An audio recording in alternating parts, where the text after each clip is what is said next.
Assalamualaikum warahmatullahi wabarakatuh. Alhamdulillah wassalatu wassalamu ala Rasulillah wa ala alihi wa sahbihi wa mawalah. Wa asyhadu an la ilaha illallah wahdahu la syarikalah. Wa asyhadu anna Muhammadan abduhu wa rasuluh sallallahu alaihi wa ala alihi wa sahbihi wa man tabi'ahum bi ihsanin ila yaumiddin. Alhamdulillah, puji syukur kita haturkan kehadirat Allah kembali di pagi ini bersama Majelis Ta'lim Nusaibah. Kita melanjutkan kajian rutin dengan membaca kitab Bulughul Maram. Dan insyaallah yang akan kita baca adalah hadis tentang masalah al-jam'u bainal mar'ati wa ukhtiha wa bainal mar'ati wa ammatiha wa bainal mar'ati wa khalatiha.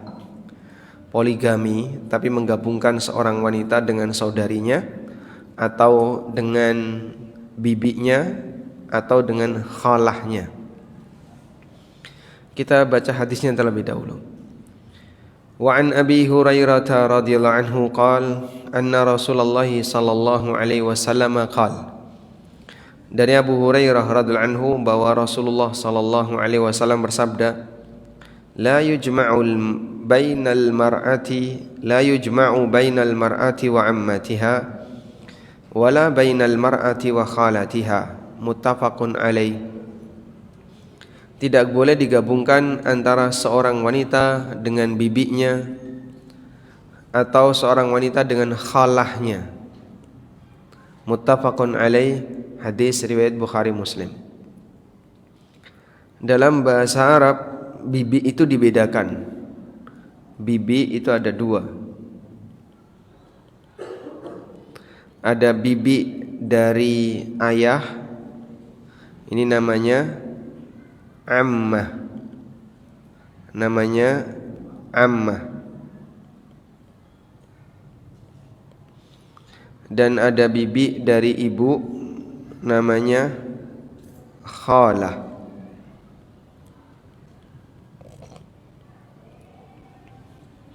Dibedakan bibi dari ayah dan bibi dari ibu. Ini dalam bahasa Arab. Paman juga demikian. Ada paman dari ayah. Kalau paman dari ayah namanya ammun. Kalau paman dari ibu namanya khalun. Jamaknya akhwal. Diungkapkan dalam bentuk jamak, jadinya akhwal. Baik. Nabi SAW menyebutkan tidak boleh seorang wanita digabungkan dengan bibi dari ayah maupun bibi dari ibu. Digabungkan yang dimaksud adalah digabungkan dalam pernikahan, sehingga maksudnya adalah poligami. Tidak boleh orang poligami di mana dia menikahi seorang wanita bersama bibinya atau ibunya. Maka hadis ini menjelaskan tentang apa yang tidak disebutkan dalam Al-Quran, yaitu tepatnya di surat Ali Imran atau An-Nisa, di awal dari juz, akhir dari juz 4 dan di awal dari juz 5, surat An-Nisa ayat 23. Di surat An-Nisa ayat 23, Allah Subhanahu wa taala menyebutkan siapa saja wanita yang haram untuk dinikahi. Ada daftar wanita yang terlarang untuk dinikahi. Allah berfirman, Hurrimat alaikum ummahatukum wa banatukum wa akhawatukum wa ammatukum wa khalatukum. Haram bagi kalian untuk menikahi ibu kalian, putri kalian, saudari perempuan kalian, ammah, bibi kalian. Kemudian khalah, bibi kalian dari ibu, wa banatul akhi wa banatul ukhti, keponakan dari saudara laki-laki atau keponakan dari saudara perempuan. Wa ummahatukumul lati arda'nakum, dan ibu yang menyusui kalian. Wa akhawatukum minar radha'ah, termasuk saudari sepersusuan kalian. Wa ummahatu nisaikum, kemudian mertua dari istri kalian. Wa rabaibukum allati fi hujurikum min nisaikum allati dakhaltum bihinna, atau para wanita robibah. Wanita robibah adalah wanita anak bawaan seorang janda yang dinikahi oleh seorang lelaki, maka tidak boleh menikahi wanita robibah ini jika dia sudah melakukan hubungan dengan ibunya. Fa illam takunu dakhaltum bihinna fala junaha alaikum. Tapi kalau kamu belum melakukan hubungan badan dengan ibunya, maka tidak masalah nikah anaknya. Wa halailu abnaikum alladzina min aslabikum, dan para istri dari anak-anak kalian, berarti menantu. Alladzina min aslabikum, yang merupakan anak keturunan kalian. Wa an tajma'u bainal ukhtain, dan kalian tidak boleh menggabungkan dua saudari dalam satu ikatan pernikahan. Illa ma qad salaf, kecuali kejadian di masa silam. Dan dulu pernah ada kayak gitu ya. Orang jahiliyah menikahi seorang wanita lalu poligami, ternyata yang dipoligami adalah adiknya sendiri atau kakaknya dari wanita ini. Innallaha kana ghafurur rahima, sesungguhnya Allah zat yang maha pengampun lagi maha penyayang. Baik. Jadi di ayat ini Allah menyebutkan beberapa orang yang tidak boleh dinikahi oleh laki-laki, dan itulah mahram. Dan salah satunya adalah wa antajma'u bainal ukhtain, kalian tidak boleh menggabungkan dua saudara perempuan. Ada kalimat wa an tajma'u bainal ukhtain, wa an tajma'u bainal ukhtaini, tidak boleh menggabungkan di antara dua saudara. Nah, yang disebutkan dalam ayat adalah menggabungkan dua saudari dalam satu pernikahan. Ini enggak boleh ya. Nah, yang tidak disebutkan dalam ayat kan dengan bibinya, dengan khalahnya, tapi itu disebutkan dalam hadis. Nah, Nabi SAW mengingatkan tidak boleh menggabungkan seorang wanita dengan bibinya dari bapak maupun bibinya dari ibu. Sudah? Kaitannya dengan ini, saya mau menekankan ini ya sedikit ya. Jadi ini yang ada dalam ayat. Sedangkan wanita plus bibi ini dalam hadis. Sebagian orang tidak menerima ini. Ini tidak diterima oleh Khawarij.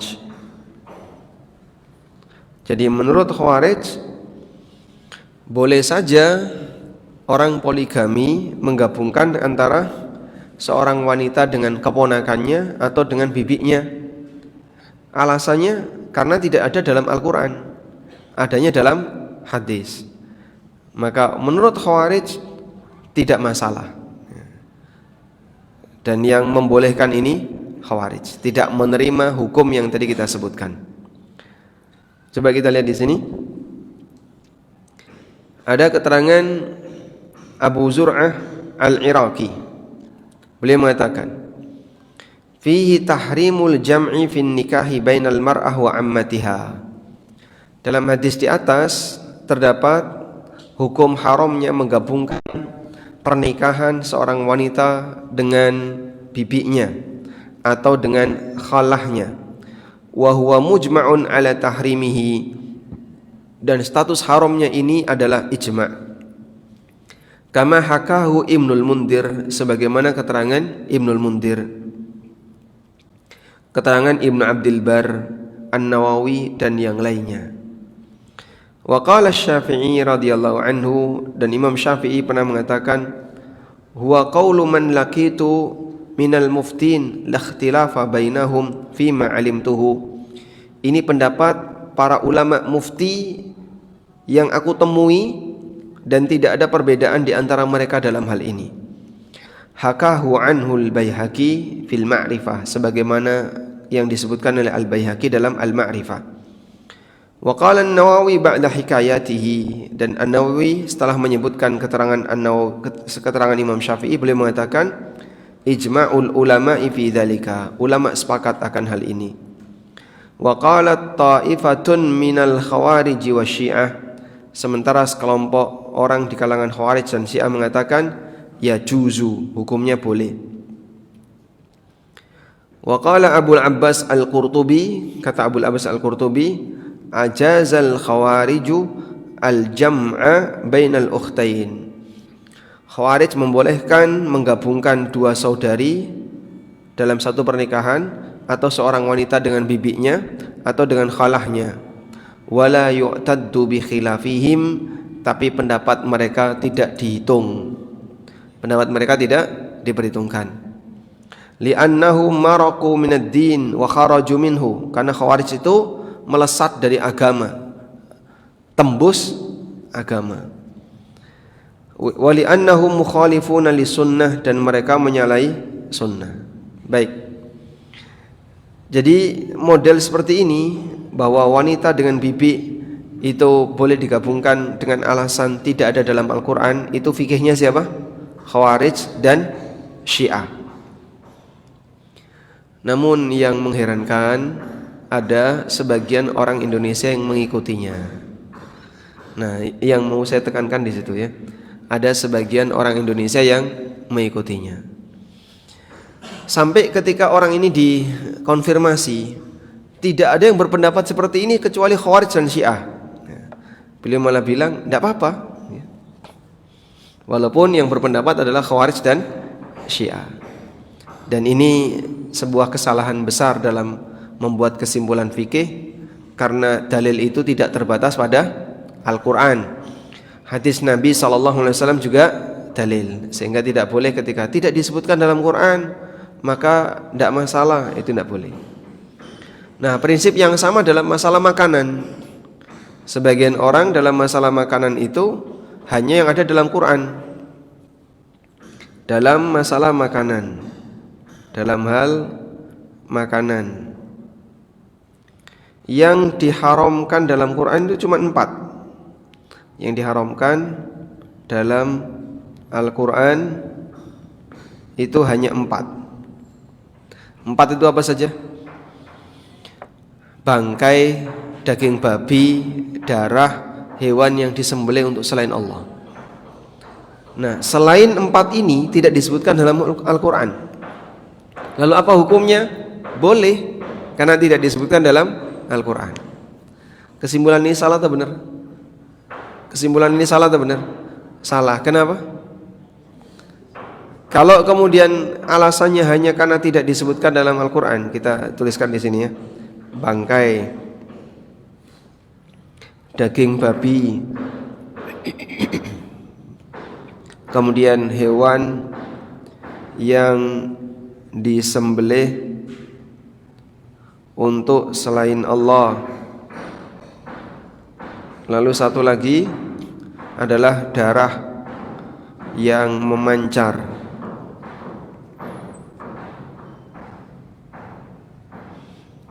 Hanya 4 ini yang enggak boleh, sisanya boleh. Yang lainnya boleh. Pengertian ini atau pemahaman seperti ini salah. Nah, maka muncul boleh makan anjing, boleh makan tikus, kelelawar, terus apa lagi? Dan aneka hewan yang lain termasuk ular dan yang lainnya. Semuanya dimakan ya. Sampai semuanya dimakan kecuali empat ini, dan ini pemahaman yang salah. Baik, kemudian kita lanjutkan. Larangan menggabungkan tadi, larangan menggabungkan pernikahan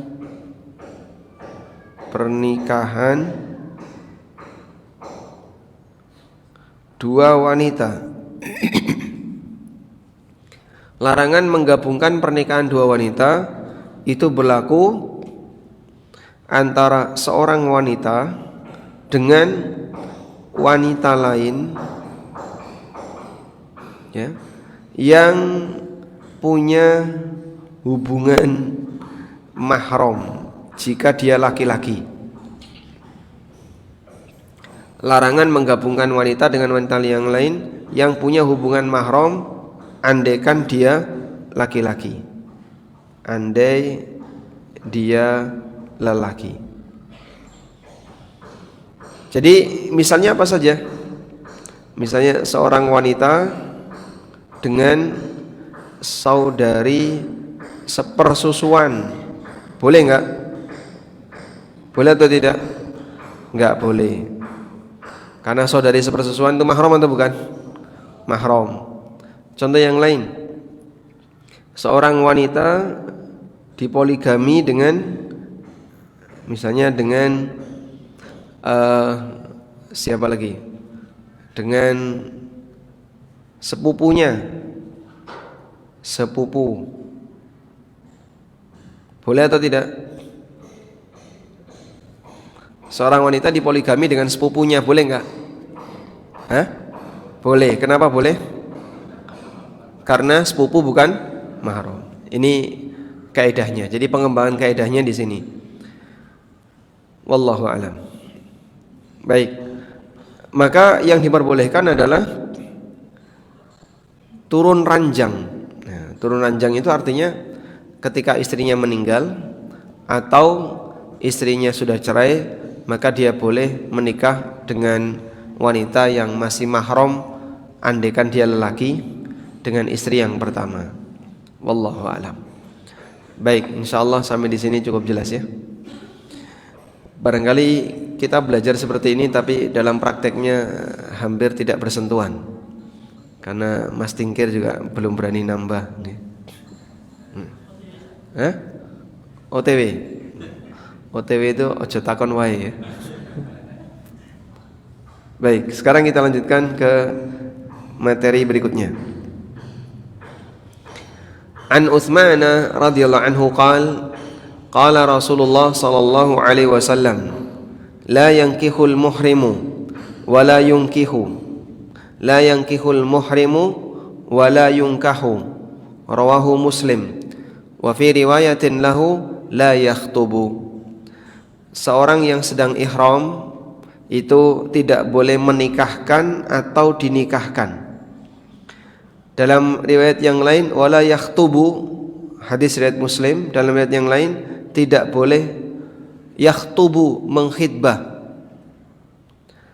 Wa zada Ibnu Hibban wala yukhtabu alaihi, dan tidak boleh dikhitbahkan, tidak boleh dilamarkan. Sehingga sedang ihram itu tidak boleh bersentuhan dengan semua yang berhubungan dengan masalah pernikahan. Tidak boleh bersentuhan dengan semua yang berhubungan dengan masalah pernikahan. Baik, coba lihat ini ya.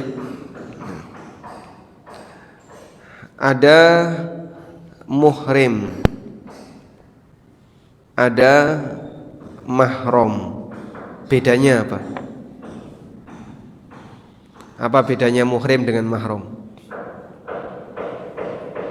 Apa bedanya muhrim dengan mahram? Muhrim orang yang ihram. Kalau mahram, kalau muhrim apa? Orang yang ihram.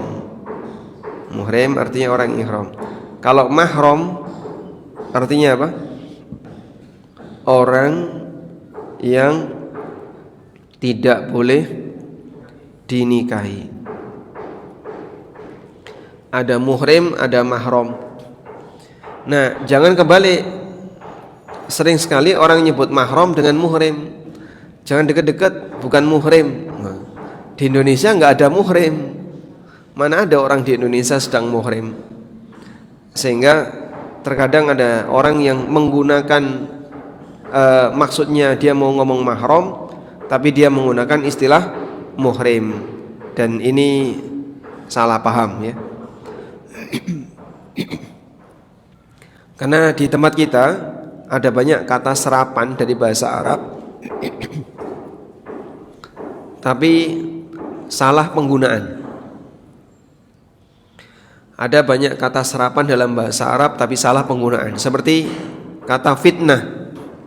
Fitnah itu dalam bahasa Arab artinya ujian, tapi di tempat kita dimaknai tuduhan. Kamu jangan dekat-dekat situ, nanti kena fitnah. Ada tuduhan apa ke saya? Nah, ini salah paham ya. Padahal fitnah yang dimaksud apa? Ujian, bukan tuduhan. Nanti kamu kena ujian ya. Maksudnya ada potensi ujian di situ. Nah, tolong seperti ini disesuaikan ketika kita terutama membaca literatur para ulama. Jadi sekali lagi penyebutan yang benar, orang yang ihram apa? Muhrim. Kalau orang yang tidak boleh dinikahi namanya mahram, jangan dibalik ya. Baik, sekarang kita lanjutkan. Orang yang muhrim itu punya larangan. Orang yang sedang ihram ada beberapa larangan, ada larangan-larangan. Ada larangan yang sedang ihram yang berlaku bagi lelaki dan wanita. Dua-duanya enggak boleh. Ada yang khusus laki-laki saja, khusus laki-laki, dan ada yang khusus wanita.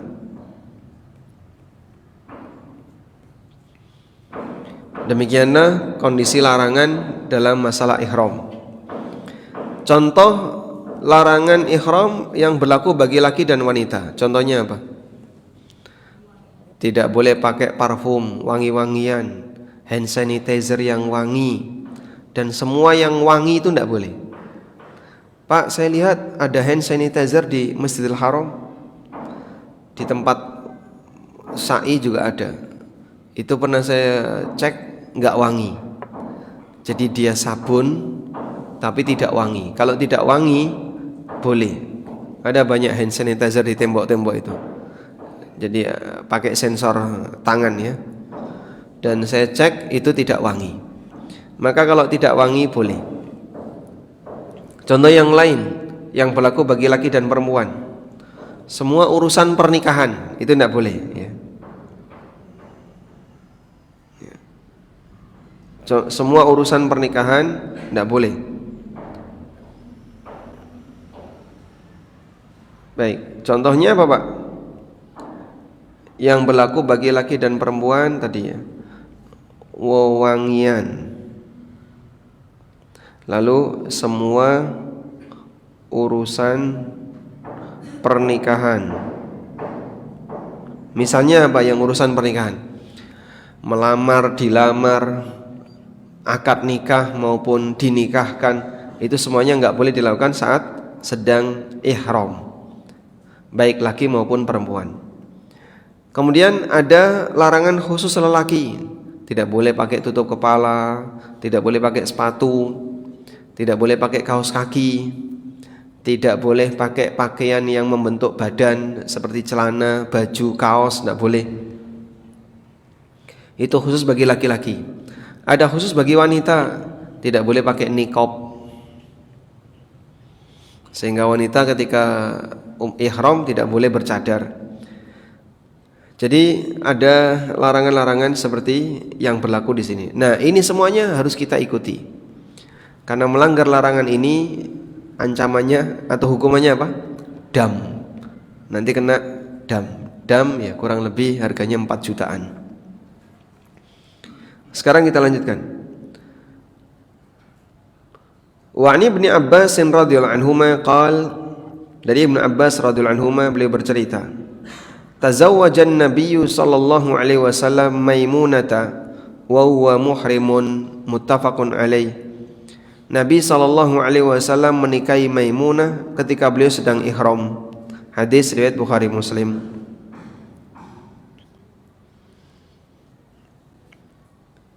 Kita sebutkan di sini satu keterangan di bawahnya. Wa hadzal haditsu ma'a kaunihi fi sahihain, hadis ini walaupun diriwayatkan oleh Bukhari Muslim, illa anna an-nasa qad aktsaru fihi al-kalam, banyak dibicarakan oleh para ulama, li mukhalafati Ibni Abbas ghairahu, karena apa yang disampaikan oleh Ibnu Abbas ini menyalahi yang lain. Faqala al-Hafidh, kata al-Hafidh Ibnu Hajar, qala al-Athram, kata al-Athram, qultu li Ahmad, aku pernah bertanya kepada Imam Ahmad, inna Aba Thawr yaqul bi ayyi syai'in yadfa'u haditha Ibni Abbasin ma sihhatihi. Kita punya alasan apa untuk menolak hadisnya Ibnu Abbas padahal status hadisnya sahih?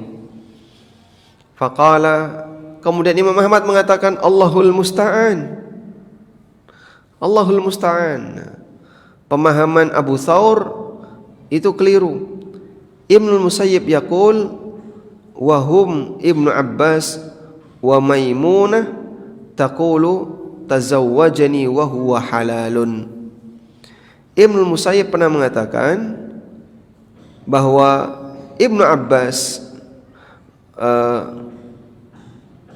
wahima Ibnu Abbas, saya ulangi, Ibnu Musayyib mengatakan wahima Ibnu Abbas. Ibnu Abbas itu keliru dalam hal ini. Wa Maimunah taqul, karena Maimunah sendiri pernah mengatakan tazawwajani wa huwa halalun. Nabi SAW menikahiku dalam kondisi beliau tidak sedang ihram. Qala Ibnu Abdul Hadi wa qad adda hadza ay hadits Ibnu Abbas min al-ghalatat allati waqa'at fi sahih. Ibnu Abdul Hadi mengatakan hadis Ibnu Abbas termasuk di antara kekeliruan yang ada dalam hadis Sahih Bukhari Muslim. Sementara Maimunah telah mengabarkan anna hadza ma waqa'a wal insanu a'rafu bihali nafsihi. Maimunah mengatakan bahwa yang terjadi bukan seperti itu dan seseorang itu lebih mengenali apa yang dia alami. Wa qala adz-Dzahabi, kata adz-Dzahabi, qultu wa Maimunah qad akhbarat bididdi hadza. Maimunah telah menyampaikan kebalikan dari hal ini. Wa hiya akhbaru bihalin nafsiha, dan dia lebih tahu tentang kondisi dirinya. Baik, sekarang coba kita lihat ini ya. Masya Allah, Anda fokus ke sini ya. Fokus suara saya bukan fokus suara Palu ya. Taib.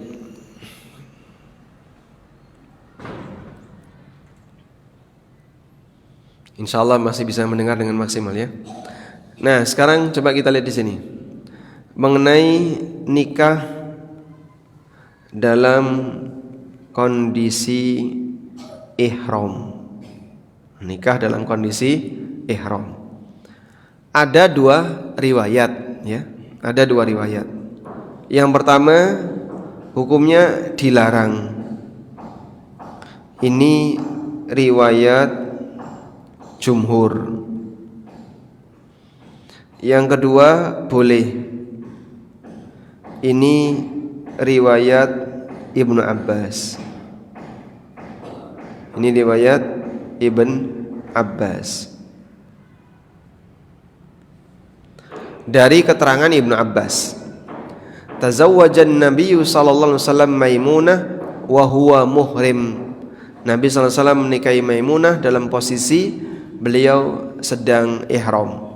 Itu keterangan Ibnu Abbas. Dan riwayat Ibnu Abbas ini diriwayatkan oleh Bukhari Muslim. Muttafaq alaih. Muttafaq alaih. Nah, kemudian muncul perbedaan. Terus mana yang kuat? Ibnu Abbas ini kan dalilnya sahih riwayat Bukhari Muslim. Betul sahih riwayat Bukhari Muslim, tapi sahih sampai Ibnu Abbas. Maksudnya itu adalah keterangan Ibnu Abbas. Sahih Sami Ibnu Abbas maksudnya apa?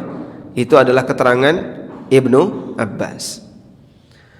Karena itu keterangan Ibnu Abbas, maka yang perlu divalidasi adalah pernyataan Ibnu Abbas itu benar enggak? Setelah divalidasi, ternyata pernyataan Ibnu Abbas itu bertentangan dengan pernyataan Maimunah sendiri.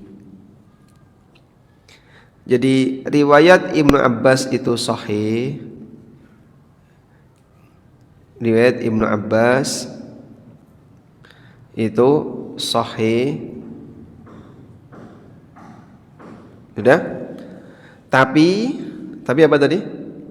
Perlu divalidasi untuk keterangan Ibnu Abbas. Nah, ternyata keterangan Ibnu Abbas setelah divalidasi ini bertentangan dengan apa? Bertentangan dengan keterangan Maimunah. Nah, siapa Maimunah? Pelaku sejarah. Nah, beliau yang dinikahi Rasulullah sallallahu alaihi wasallam. Maimunah sendiri pernah bilang bahwa Rasulullah sallallahu alaihi wasallam menikahiku ketika beliau tidak sedang ihram. Berarti yang benar siapa? Yang benar siapa? Maimunah. Kenapa yang benar Maimunah? Karena pelaku itu lebih ngerti tentang kondisi yang dia alami. Wallahu alam. Baik. Istri Nabi sallallahu alaihi wasallam ada berapa? Istri Nabi sallallahu alaihi wasallam ada? Yang pernah cerai dengan beliau, ada yang menyebutkan yang pernah cerai ya. Ada yang menyebutkan 26. 26 itu beragam. Ada yang pernah ketemu, ada yang tidak pernah ketemu. Ada yang mati duluan orangnya, beragam. Namun yang sampai beliau meninggal jadi istri beliau sallallahu alaihi wasallam itu ada 11. Coba kita sebutkan ya. Khadijah, terus setelah Khadijah siapa? Saudah bintu Zam'ah, kemudian Aisyah radhiyallahu anha, Hafsah, Zainab bintu Jahsh, Zainab bintu Khuzaimah, Juwairiyah bintul Harith, Safiyah bintu Huyai, terus Ummu Salamah, Ummu Habibah, kemudian Maimunah. Lalu satu lagi Maria. Nah, Maria di sini bukan istri ya. Meskipun menghasilkan anak dari Nabi SAW sebagai apa? Ummul Walad. Beliau adalah Ummul Walad, budak Rasulullah SAW. Jadi totalnya 12 wanita. Sementara wanita yang lain ada yang pernah diakadkan, ketika didekati dia menolak. Ada yang ngomongnya nyelekit lalu diceraikan oleh Nabi SAW, dan beragam wanita yang pernah diceraikan oleh Rasulullah Sallallahu Alaihi Wasallam. Tapi istri beliau tidak lebih banyak dibandingkan Sulaiman alaihissalam. Berapa istrinya Sulaiman? Berapa? 90. 90. Baik. Kita lanjutkan. Nah, dari keterangan tadi maka kita mendapatkan kesimpulan bahwa ada perbedaan riwayat berkaitan dengan hukum menikah dalam kondisi ihram. Namun pendapat yang benar adalah dilarang. Dalam riwayat Muslim dari Maimunah, beliau pernah mengatakan annan nabiyya sallallahu alaihi wasallam tazawwajaha wa huwa halal. Nabi sallallahu alaihi wasallam menikahi Maimunah ketika Rasulullah sallallahu alaihi wasallam dalam kondisi tidak ihram. Wallahu alam. Selanjutnya kita beralih ke hadis nomor 1002. An Uqbah bin Amir radhiyallahu anhu. Qala Rasulullah sallallahu alaihi wasallam. Rasulullah sallallahu alaihi wasallam bersabda, "Inna ahaqqasy syuruti ayyuwaffa bihi Inna ahaqqasy syuruti ayyuwaffa bihi mastahlaltum bihil furuj." Muttafaqun alaih. Sesungguhnya persyaratan atau kesepakatan yang paling berhak untuk dipenuhi adalah kesepakatan yang menghalalkan kemaluan. Maksudnya kesepakatan pernikahan. Tuliskan di sini. Kesepakatan yang paling kuat, itu kesepakatan dalam pernikahan. Inilah kesepakatan yang paling kuat. Sesungguhnya kesepakatan yang paling layak untuk dipenuhi, maksudnya adalah yang paling kuat, adalah kesepakatan dalam pernikahan. Baik, kita lanjutkan. Posisi kesepakatan dalam pernikahan, coba lihat ini ya. Kesepakatan dalam pernikahan atau yang disebut dengan syarat yang diajukan pasangan, baik suami maupun istri. Di situ ada dua ya, syarat sebelum akad. Syarat sebelum akad. Yang kedua, syarat setelah akad atau ketika akad. Syarat ketika akad. Yang ketiga, syarat setelah akad. Nah, yang diakui untuk dihargai dan dipenuhi itu yang mana? Dari 1, 2, 3 ini. Jawabannya 1 dan 2. 1 dan 2. Kesepakatan yang paling kuat dan paling layak untuk dipenuhi adalah kesepakatan sebelum akad atau ketika akad. Baik. Nabi SAW mengatakan, "Inna ahaqqasy syuruti ayyuwaffa bihi mastahlaltum bihil furuj." Sesungguhnya syarat yang paling layak untuk dipenuhi adalah ayyuwaffa bihil mastahlaltum bihil furuj, adalah syarat yang tujuannya untuk menghalalkan kemaluan, maksudnya syarat dalam pernikahan. Baik, kita coba lihat di sini. Apabila ada syarat yang disebutkan sebelum akad atau ketika akad dan disepakati oleh pasangannya, maka syarat itu mengikat.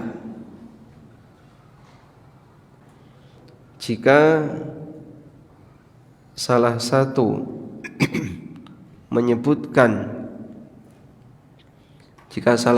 menyebutkan syarat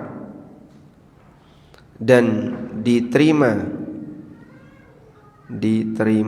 oleh pasangannya,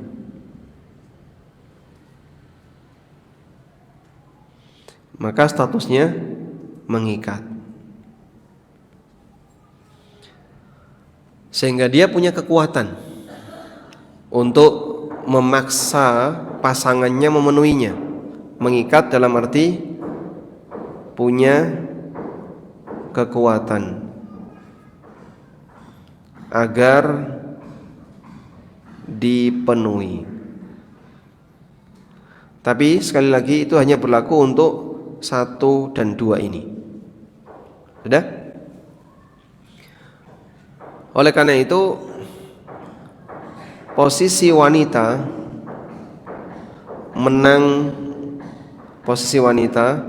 menang sebelum akad.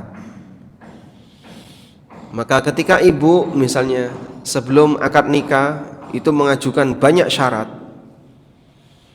dan karena si lelaki ini wis kadung tresno, wis katresnan wis dhuwur nggih, witing tresno jalaran saka sutresno. Ya, karena wis kadung tresno, walaupun dikasih banyak syarat, siap, baik, insyaallah saya penuhi semuanya. Lautan kan ku seberangi, gunung kan ku pindah. Jadi saking cintanya dia, pokoknya apapun caranya saya ingin mendapatkan kamu. Nah, disitulah seorang wanita menang sebelum akad. Saya mau menikah dengan kamu dengan syarat: 1, tidak poligami. Siap, catat. 2, maharnya 2 juta dolar. Maharnya apa misalnya? Maharnya motor, catat. Apa lagi? Haji furoda, boleh, catat ya. Hah? Ya sah-sah saja ya. Rumah di Jogja, catat. Boneng dhuwur Merapi kono kan Jogja. Jadi nyebut seperti itu boleh. Nanti ketika disebutkan semua dalam kesepakatan itu, terus si calon suami bersedia, baik, saya akan penuhi semua permintaan itu, terus akad nikah, maka semua ini mengikat. Disitulah kekuatan wanita. Jadi dia punya kekuatan sebelum akad. Maka kita bisa tulis wanita menang sebelum akad. Masya Allah Pak Ustadz, kok baru nyebut sekarang Pak Ustadz? Dulu nggak tahu yang kayak gini. Andaikan tahu bisa memeras suaminya. Tapi sekarang karena baru tahu ya sudah. Lah mau digimanain lagi? Sebenarnya lelaki juga punya hak yang sama. Dia bisa ngajuin syarat. Ya nanti saya mau menikah dengan kamu dengan syarat saya diizinkan untuk poligami. Misalnya ya. Yang siji syaratnya nggak mau poligami, yang satu syaratnya poligami. Ya sudah, bisa jadi nggak ketemu. Terus gimana ini? Menang-menangan. Ya nek kowe ra gelem ya wis ra usah. Bisa seperti itu. Sampai salah satu ngalah. Ketika salah satu dalam posisi ngalah, baik, saya terima syarat itu, maka status syarat itu apa? Mengikat. Nanti wajib dipenuhi oleh pasangannya. Demikianlah pengaruh syarat dalam pernikahan. Selanjutnya, syarat nikah yang diajukan. Syarat nikah yang diajukan oleh salah satu pasangan dan diterima oleh pasangan yang lain,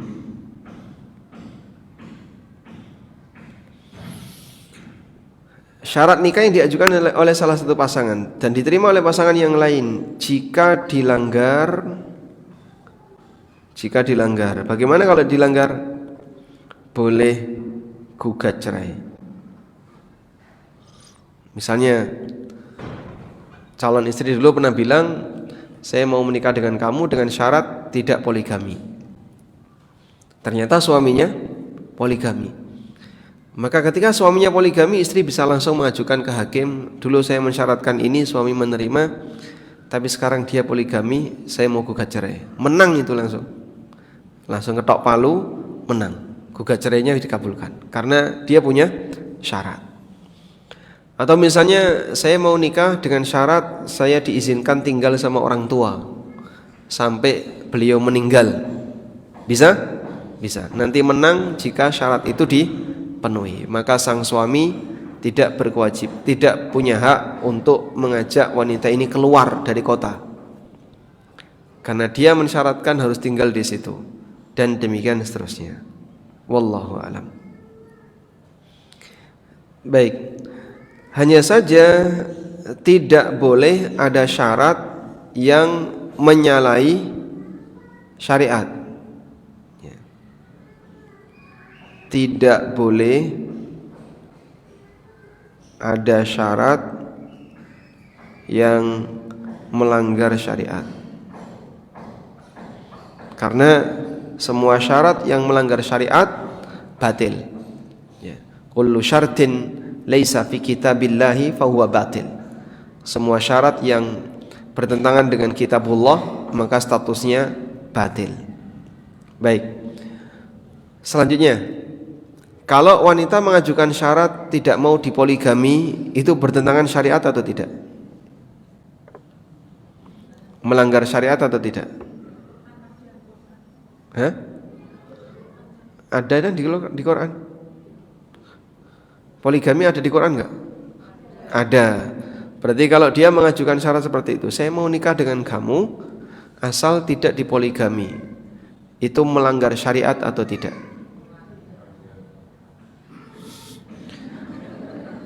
Kendeleleng jawab. Melanggar atau tidak? Melanggar. Baik, berarti kalau wanita tidak mau dipoligami, itu wanita yang melanggar syariat atau tidak? Melanggar atau tidak, Pak? Melanggar. Melanggar.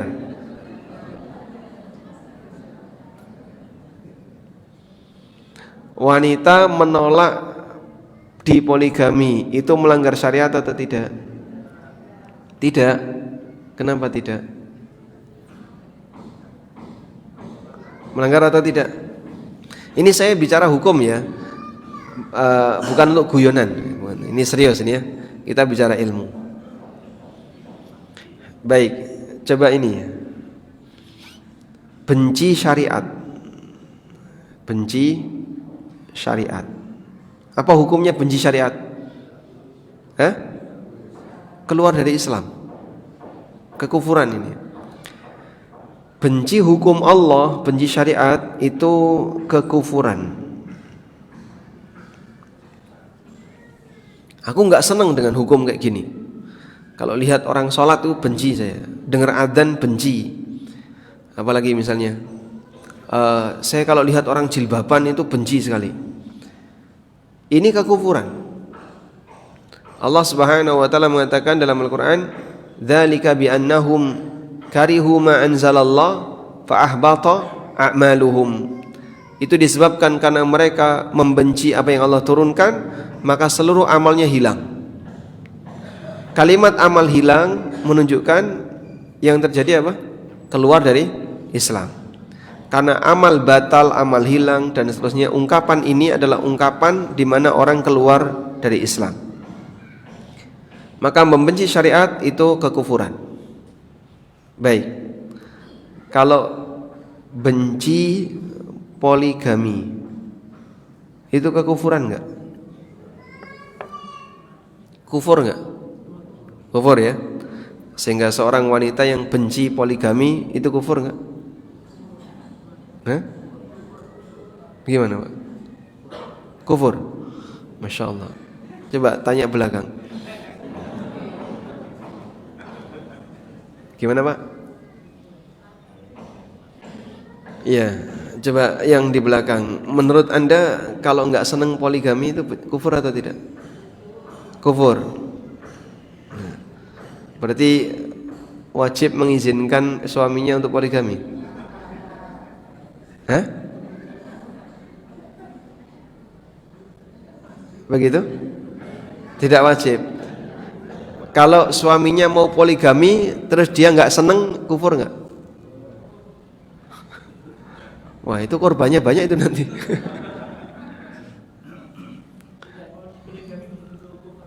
Tidak mau dipoligami belum tentu kufur. Baik. Ada dua di sini ya. Benci poligami itu ada dua. Yang pertama, benci hukumnya. Benci hukumnya.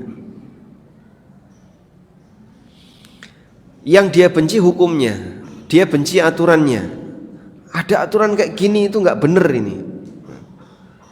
Walaupun dia bukan pelaku, dia bukan objek. Suaminya dia poligami misalnya, bahkan dia lelaki. Bisa jadi ada laki-laki yang benci dengan hukum ini. Nah, kalau yang kayak gini kufur, bisa keluar dari Islam. Karena yang dia benci apa? Aturannya.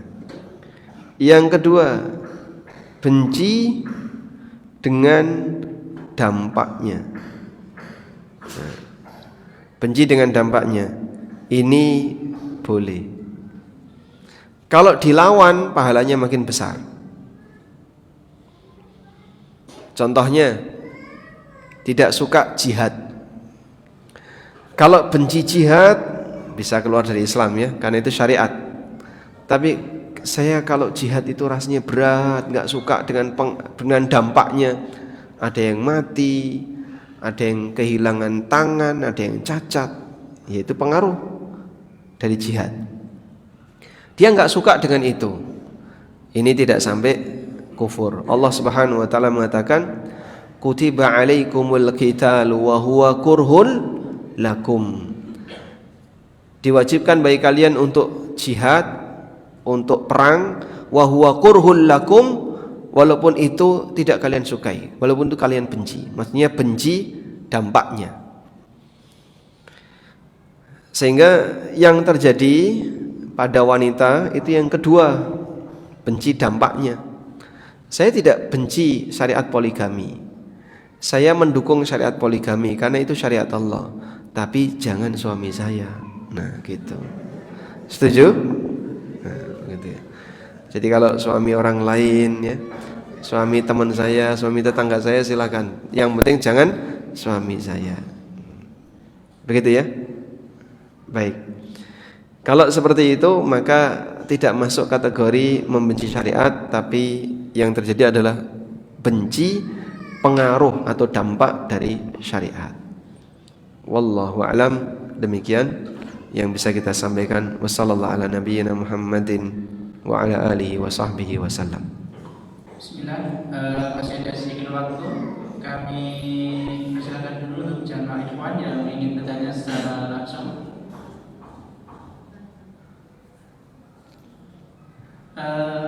Dari jamaah putri, apakah ada pertanyaan yang sudah dicatat di kertas?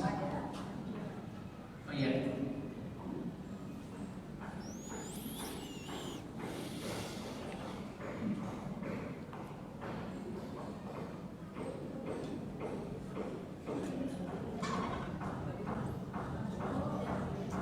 Baru tulis sebentar. Mau langsung?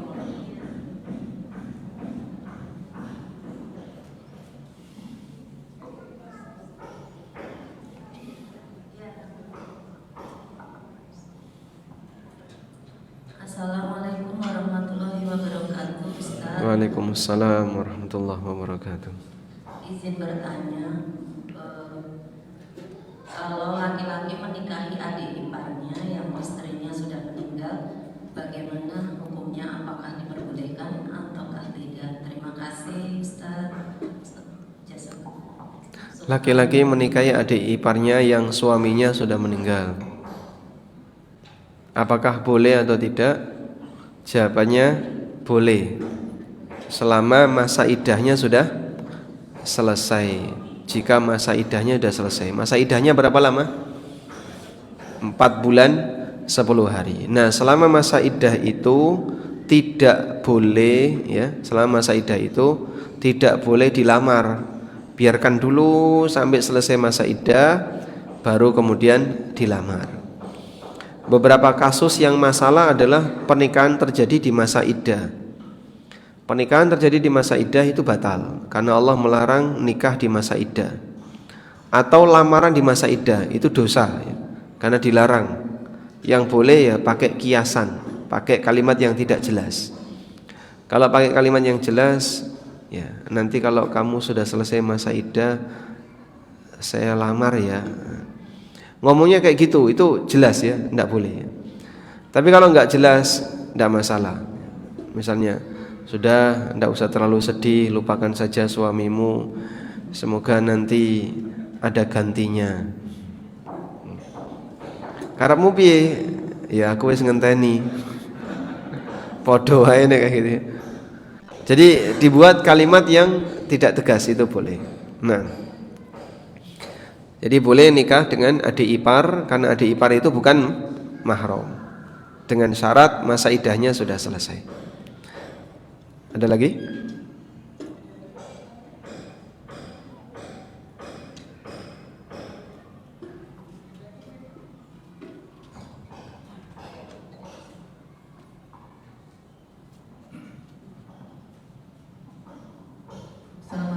Ustaz. Waalaikumsalam warahmatullahi. Yang kami tanyakan mungkin di luar tema.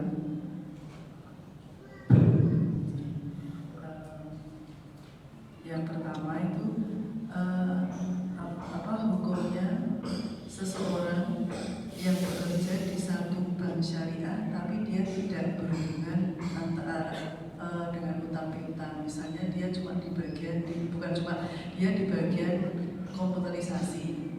Kemudian yang kedua, apa hukumnya atau apakah ada hadisnya apabila kita sholat di masjid setelah sholat wajib kemudian sholat sunnah itu berpindah tempat? Begitu aja Ustaz. Terima kasih. Jazakallahu khairan. Assalamualaikum. Waalaikumsalam warahmatullahi wabarakatuh. Apa hukumnya ketika ada orang yang kerja di bank syariah tapi bukan di bagian transaksi namun di bagian komputerisasi? Nah, kalau dia di bagian komputerisasi itu dimanfaatkan untuk apa?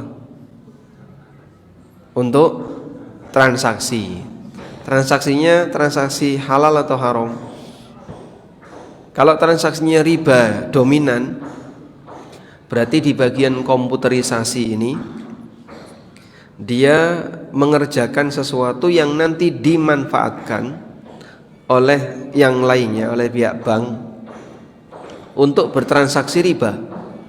Jadinya apa itu Pak? Ya ta'awun dalam maksiat. Dan ta'awun dalam maksiat hukumnya dosa, sehingga penghasilan yang dia dapatkan statusnya haram. Penghasilan yang dia dapatkan statusnya haram. Oleh karena itu dalam hal ini tidak diperkenankan bekerja di situ jika akad bank syariah ini tidak sesuai syariat. Yang kedua, apa hukumnya pindah tempat ketika sholat sunnah setelah selesai sholat wajib? Bagi yang sholatnya di masjid dianjurkan untuk pindah tempat. Nabi SAW dari Muawiyah radhiyallahu anhu beliau mengatakan, apabila kalian selesai sholat maka jangan sambung dengan sholat setelahnya. Karena Nabi SAW pernah bersabda, apabila selesai sholat hendaknya dia tidak menyambung satu sholat dengan sholat berikutnya kecuali setelah dia berbicara atau dia pindah. Nah, pindah yang paling baik adalah pindah ke rumah alias pulang, sehingga sholat sunnahnya dikerjakan di rumah. Tapi bagaimana kalau cuma pindah satu langkah, dua langkah? Jawabannya juga dianjurkan berdasarkan hadis Abu Hurairah radhiyallahu anhu yang diriwayatkan oleh Ibnu Majah bahwa Nabi SAW pernah bersabda, ayajizu ahadukum ayataqaddama aw ayata'akhkhar aw an yaminihi aw an shimalihi, yakni as-subhah. Apakah kalian merasa keberatan kalau selesai sholat untuk maju atau mundur atau geser ke kanan, geser ke kiri? Maksudnya adalah setelah sholat wajib untuk melaksanakan sholat sunnah. Maka insya Allah dianjurkan bagi mereka yang selesai sholat wajib ketika mau sholat sunnah untuk pindah tempat yang tidak terlalu jauh. Wallahu a'lam.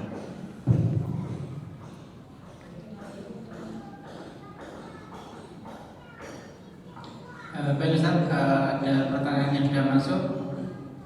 Ustaz, bagaimana hukumnya pria yang menikah dengan merebut istri orang? Istilahnya pedinor. Apa? Pedinor, istilahnya pedinor. P binor. Enggak tahu juga. P minor. Oh iya, pedinor. Pedinor. Ya, batal nikahnya. Kalau merebut istri orang, dia masih istri orang kan tidak boleh dinikahi. Tapi kalau mempengaruhi istri orang, agar istri orang ini cerai, lalu bisa nikah dengan orang ini, itu namanya khabbab. Namanya apa? Khabbab. Jadi ada istilah tulisannya kayak gini, khabbab. Khabbab. Perbuatannya namanya tahbib. Tahbib lalu berhasil, misalnya ada istri orang dipanas-panasi, bojomu iku koyo ngene kok ngene wis. Engko tak ewangi nek gugat cerai. Biayanya berapa nanti tak bantu. Nanti saya bantu kalau mau gugat cerai ya. Biaya berapa nanti saya bantu. Sampai akhirnya wanita ini gugat cerai di pengadilan setelah dipanas-panasi oleh si lelaki ini. Sampai akhirnya diputuskan oleh hakim cerai. Lalu dia menjalani masa iddah terus dinikahi oleh lelaki ini. Maka lelaki ini namanya Khabbab. Dan Khabbab itu diancam oleh Nabi sallallahu alaihi wasallam sebagai orang yang tidak masuk surga. Man khabbaba, coba kita cek hadisnya ya.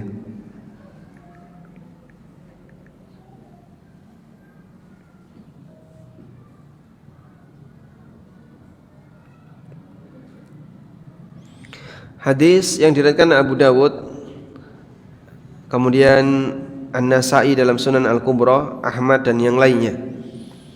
Dari Abu Hurairah radhiyallahu anhu, Nabi sallallahu alaihi wasallam bersabda, "Laisa minna man khabbaba imra'atan ala zawjiha aw 'abdan ala sayyidiha." Bukan termasuk bagian dari kami orang yang khabbaba imra'atan, mempengaruhi seorang wanita ala zawjiha, untuk pisah dari suaminya, aw 'abdan ala sayyidiha, atau seorang budak untuk pisah dari tuannya. Ya. Melakukan khabbab seperti ini hukumnya dosa besar. Sampai Nabi sallallahu alaihi wasallam mengatakan apa? Laisa minna. Kemudian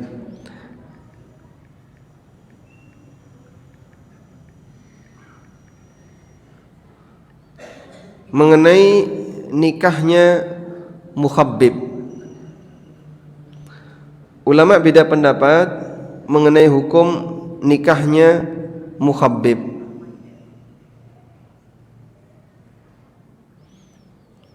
Jumhur ulama mengatakan nikahnya sah meskipun haram melakukan takhbib. Sementara Malikiyah dan sebagian ulama mazhab Hambali mengatakan nikahnya batal sebagai hukuman baginya karena dia telah melakukan tindakan maksiat itu. Sehingga wallahu alam dalam hal ini ada dua pendapat ulama. Jadi kalau manas-manasi wanita berhasil kemudian dia nikahi, menurut jumhur nikahnya sah, tapi dia berdosa dengan melakukan takhbib tadi. Dan sementara menurut Malikiyah dan ulama mazhab Hambali sebagian mereka menilai hukumnya batal. Wallahu alam. Ya Ustaz, sedikit bertanya. Ada seseorang yang telah mengeluhkan kepada saya, menanyakan si Fulana. Kemudian saya jawab bahwa si Fulana sudah menikah, alhamdulillah, dan sudah punya anak. Kemudian si Fulana kaget, dengan sekaget-kagetnya bahwa dia menyampaikan bahwasanya dia itu istri saya. Kemudian saya tanya, kejar dulu apa buktinya kalau dia itu istri kamu itu. Dia memberikan jawaban begitu panjang, tapi pada intinya yang mengijabkan apa itu, yang menikahkan itu bukan orang tuanya si Fulana.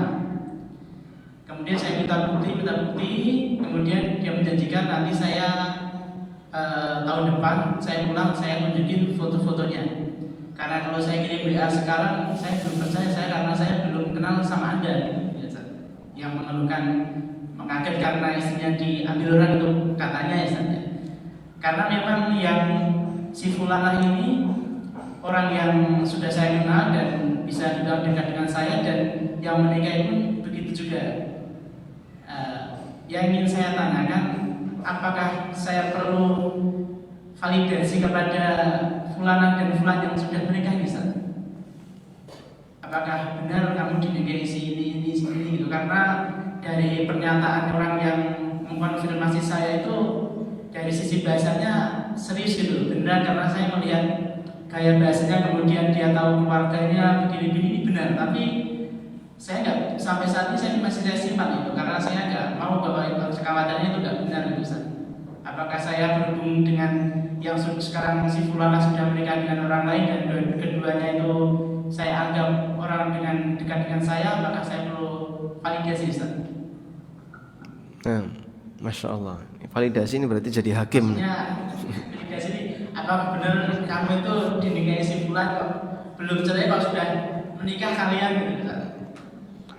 Baik. Tapi maksudnya Ustaz, tapi saya lihat pernikahan yang dulu mengaku menikah dengan fulana ini yang menikahkan saya kerja bukan orang tuanya, entah siapa ya. Dan kenapa saya masih agak canggung itu karena si fulana ini sudah orang haji Ustaz. Bahkan mungkin ya sudah jadian juga gitu. Syukran Ustaz. Baik. Kayak gini jangan dibuat main-main ya. Kadang sebagian orang suka bermain-main dalam hal seperti ini karena ada konsekuensi besar di sana berkaitan dengan masalah nasab, berkaitan dengan masalah kejelasan keturunan dan seterusnya. Sebab kalau asal usul manusia itu nggak jelas, ini anaknya siapa, wallahu a'lam kan, kayak pitik, kayak wedhus, sapi sama ya. Manusia dengan binatang bedanya selain akal apa? Keberadaan dia bernasab. Manusia adalah makhluk yang bernasab. Selanjutnya, kalau terjadi seperti ini, sebenarnya yang punya wewenang paling besar adalah hakim, KUA. Itu yang paling besar wewenangnya. Orang lain seperti kita ya, hanya bisa memberikan penjelasan, keterangan sesuai yang kita tahu, tapi kita tidak punya wewenang apapun. Namun jika misalnya kita mau validasi, betul enggak si A ini pernah nikah dengan si B ya. Kalau dia bisa menunjukkan bukti dan bukti itu valid, kemudian akad nikahnya sah, ya maka kita terima. Selama belum terjadi perceraian, berarti status pernikahan itu sah. Dan saat dia nikah lagi dengan lelaki yang lain, yaitu zina nanti jadinya. Dan anaknya ya anak zina. Tapi kalau kemudian setelah divalidasi nggak benar, nikahnya nggak sah, berarti kemarin tidak diakui. Nah, kalau kemarin tidak diakui dan sudah terjadi hubungan, maka harus melakukan istibra' dulu. Istibra' itu posisi posisi rahim dalam kondisi kosong, memastikan rahimnya kosong, dan itu ditandai dengan haid. Begitu wanita ini sudah mengalami haid, nah berarti rahimnya kosong. Selanjutnya boleh nikah dengan nikah yang legal dan sah bersama lelaki yang kedua. Begitu? Nah. Baik, cukup? Tayyib, demikian yang bisa kita bahas di kesempatan kali ini. Semoga apa yang kita sampaikan bermanfaat. Wassallallahu ala nabiyyina Muhammadin wa ala alihi wa sahbihi wa sallam. Wa akhiru da'wana anil hamdulillahi rabbil alamin. Wassalamualaikum warahmatullahi wabarakatuh.